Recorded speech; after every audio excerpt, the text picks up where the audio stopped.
So let's zoom out really quickly. How big of a problem is poor brain health and inflammation of the brain, really?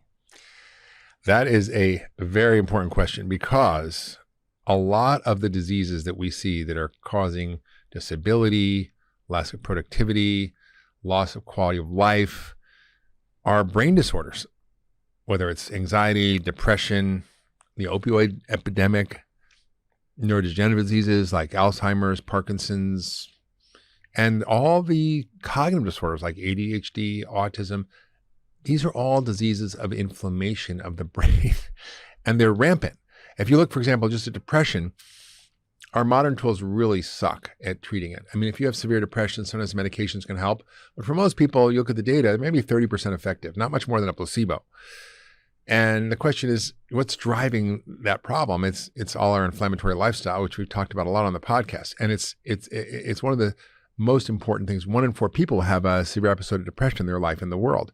It's accounts for the majority of the costs in our healthcare and all the collateral symptoms that we have from the externalities of depression, like loss of productivity. So there's a macroeconomic analysis looking at over the next 30 years, what's it going to cost for chronic disease? It's $95 trillion with a T. Okay, that's a lot of dough.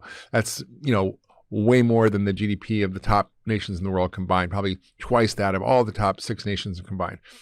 That amount of money, the majority of that is for depression because of the loss of productivity, the effect on society, and so forth. So these are rampant conditions. 1 in 10 kids have ADD, Alzheimer's. We probably have Alzheimer's or pre-Alzheimer's in 40, 50 million Americans. Depression affects more than 60 million people, but throughout people's lifetime, it's super common.